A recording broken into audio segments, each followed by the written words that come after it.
Odofo ye free juma diase wonyame jano ene obano ene sonsom kronkron edinemu enyo osoro hene yeda wase yenkwa ho yeda wase oda na di kire ye nyina se ye ntimi no nkosi ase nanso eno hawo na wo kire odotrodo ma ye odo no mu anama yetimi abetena ha eti agya yepe mama ho odo no ntenetene ye ono no fa ye odo no ema ye hunu mu CCS adon here ba queen e show ho ani mu nyam wa oti asie de hene wo mra eni awie ye wagya no ene oba no ene sonsum kronkron yedene mu orofo mene wo beche asembia eye potokasem watudi mortification brofo kasa wonye free Latin kasemu Latin kasa ye ka owu a mortus death it ye kasa mortification ese ukum bibi ukum honam na kwa ukum akono ukum neye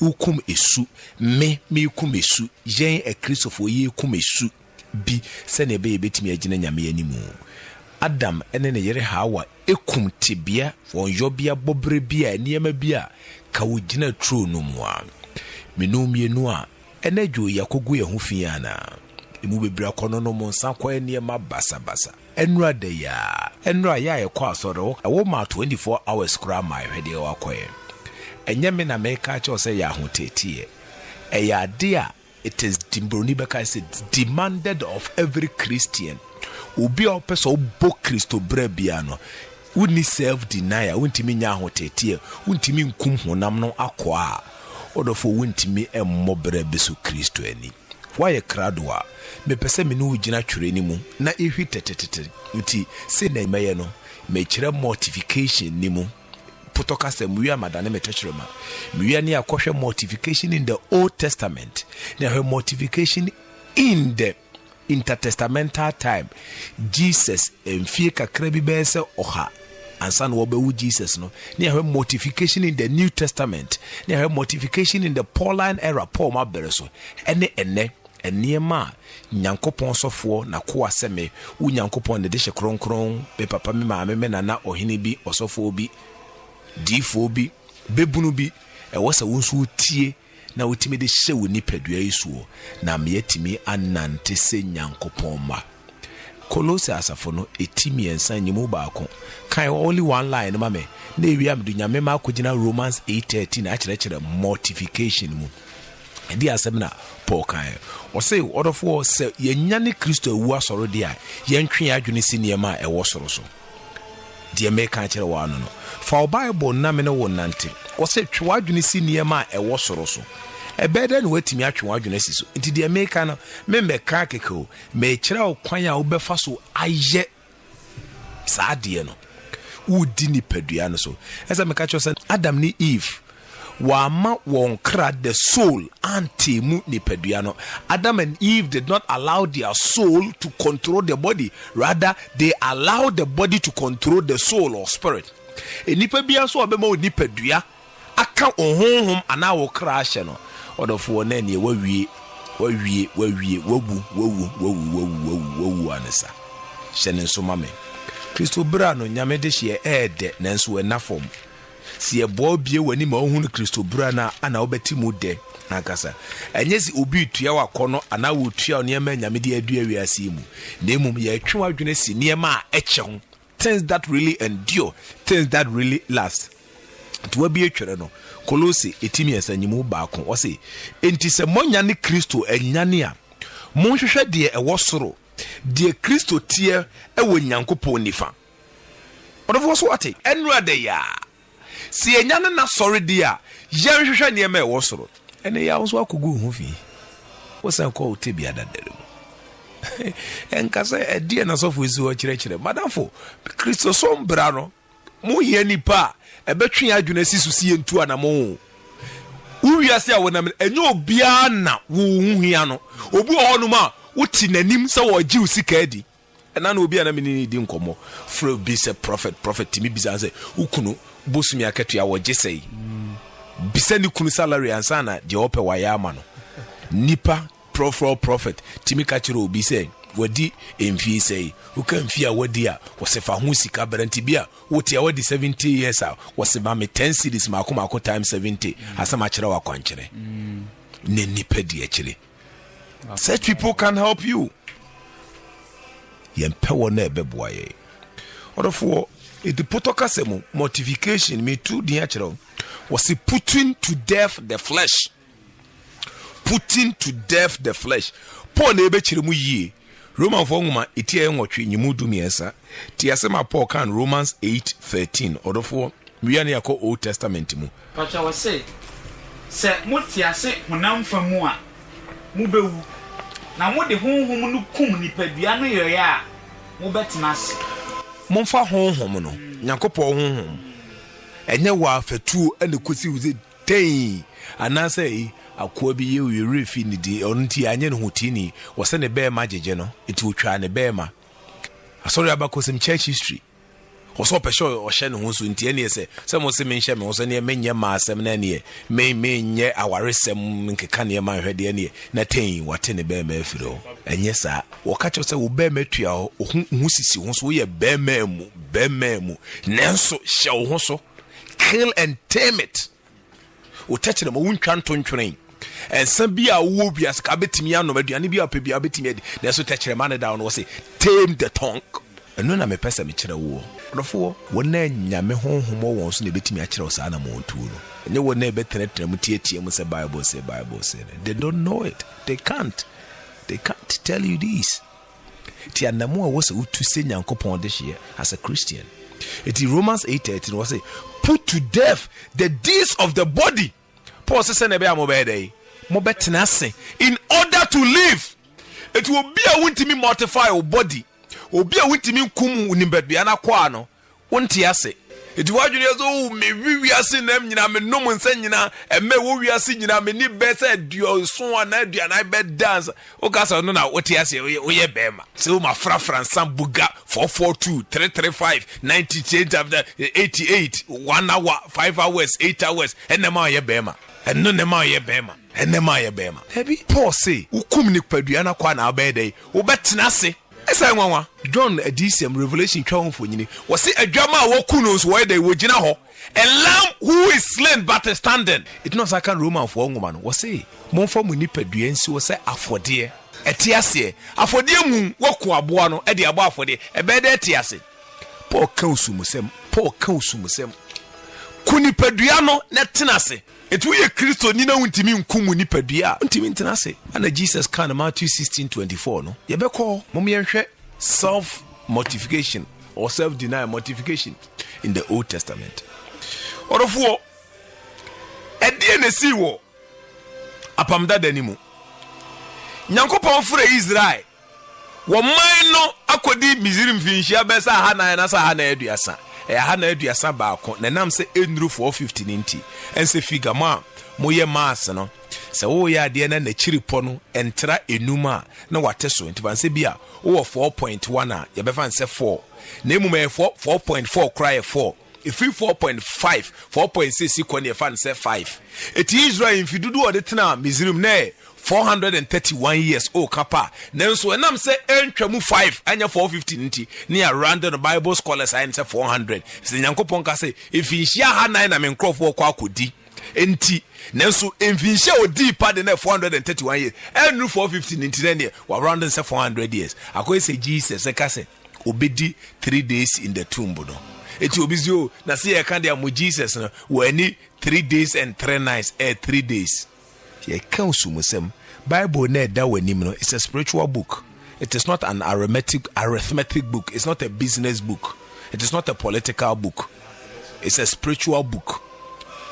Nyame de hie enti Nyankopon man ewo Misrim no wasom Misrim niema o Nyankopon ba ko no eti Nyankopon esoma Mose no edi oka so mfa nkon ne ko ka chem say Abraham Nyankopon, Isaac Nyankopon ni Jacob Nyankopon. Idi oka so mfa nkono no. Na nyame nim se wo man no anyi Moses ni. Onyi Moses ni. Na Misrim asetena broni friend culture on manners, traditions.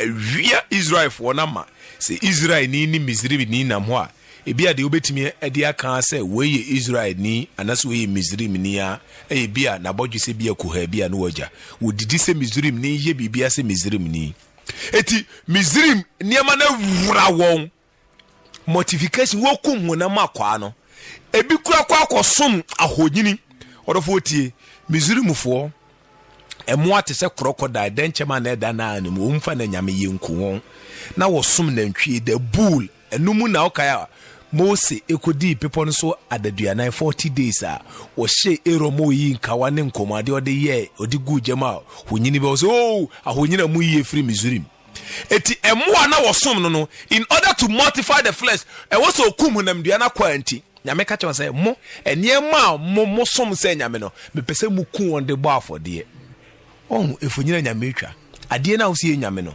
apapon goat sheep any bulls na mosom no sacrifice them to me yenko Exodus 3:8 we are near Exodus chapter 5 verse 1 to 3 emwa na Israel Misrim for fan say nyame no me nyankopon si munkum won fama me eti die obidi ne wura nyina ahye mu ene nyame si kum no Exodus chapter 3 verse 18 Exodus etremi ensaichemu edungotwe na obetie woni na woni Israel impenimfo enko Misraim hene nchen enko kan kire no se Erade Hebrewfo nyankopon abehia yen enti yesrew ma yanko esreso na nsakwai enkobo Erade ye nyankopon afode mpacho afode no de ne ye de ntene bo afode ye fa ntene bo afode Sabre no na omubo afode de na ne edebo aboa sacrifice immolation you need to kill the animal papon nantwie abrechi samwa na no de bo afode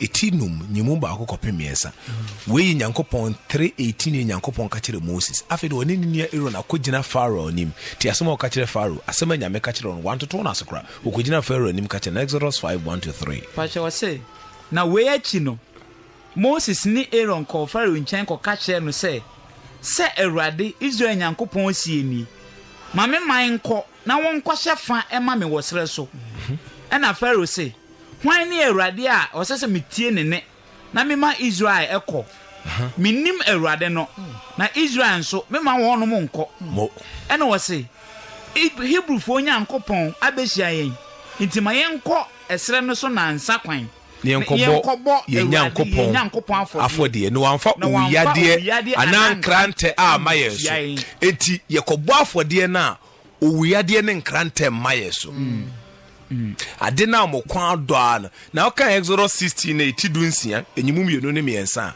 obeduru ba afi na wo nwunwi se kom yete Misrim a sesenki ya wiye didi yenko Exodus 16:2 and 3 Orowose na Israel for ka kire se anka Erade ema yenwu ne nsa no Misrim asase so na moyi abasre isu se mode ekom ebekunkum asafo imu nipa nyina ka omuntena ho no munwe nam ani aduane so ahunu they didn't want to leave enti esu na awura won they can't quit Orofo Jesus abereso Matthew 16:24 edi asam na okai was say take up your cross and follow me so one power ho achi untimi ni machi untimi nye misuani self denial mortification Kristo ni nye bibia na wo se odie nye bibia na wo so onom enya bia na wo so okọ opeso obobra kunkun show bia bebe kumasi bia na okobi you can't live a Christian life.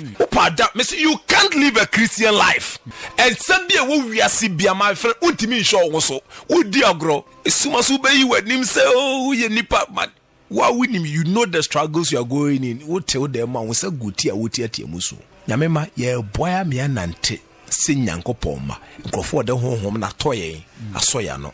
Matthew 16:24 say. Pacha was say, Anna Jesus seen the Sion for and say. Se obi pese odi mechire a manompa ne ho achi na omma na se nuaso na onni mechi na menhira ya da CP orofo okai intertestamental time na second Maccabees the entire Judas Maccabeus akwose sankrofo sie o no obo nyankopon pa e ma wo no moko esa no mo kokko ana omusiesi omu akobon pa esa na nkrofo ni bi ni gide Jewfo no ana won tuma mu ese sa abere no na ifie bia wo ne bosom Judas no omunyine die no mabonya nkopon pai no omukosa na enkofo de omufie abosom bosom no mkofo fa free Germany ano ahihye omuntu mamse ekun ya kwese de so koye no nyankopon de yankopon omudi abosom kwahye omuntu mam ane nyame nso de ontimi nsi na twetwe eseni mo ma na abosom ne hye omunyina etotoye enti Judas yesu onyankopon adan wadi wa ma nkofo adi ngugo sa afi onko mma firi su nkosi wa obie won tuma we ntuma mu a na bosom na hye na moto omu yi obie won tuma na bosom na hye na moto omu Judas se yankopon wadi bem se nkrofo eseso wuye wutimi nsi nyame atwetwe etinieme bi wonum a yemu bebre yede ye ho ahyem yede ye ho atoso a edi enya twe ho firi sa ne ma no odofo wunim bebre bi won so a wunim ene de wunim na me boss wo na me bobe se enum nsia so a ebetwe adwuna gina de wunim no so na me no mienu asofo won sempakafo nyame ade hye ni mebunu awarefo yahwea na montu yi Paul si ye menya nkopon honhom enkum ni padua kan akwa no na ye ntenase eti ye nhwe how do we kill the flesh ye mfa tu oni asekan na mum nyankopon sunsom kronkron. Nobody is forcing you, coercing you to deny the good things of the world. Rather, we are helping you to focus on the things that really matter and last, so that you don't have a detour. You don't lose focus as you go to heaven. Obi kan just say niema pa nyame dia dua wiase menemfa. Na emum ye mo atwe adwuna si eniema a echere ne betim de wagina nyankopon animu. Odofo, wan ka cho say aduane nye. Wan ka cho say ensanye. Wan ka cho say sikanye. Wan ka cho say sex enye. Wan ka cho say material possessions. Nenso sa ne mei. Ekwanya ye faso di juma ana man say. Last week me catch even friendships and relationships can be sinful depending on how you see it. Hwe enne aduane ama obi ayade.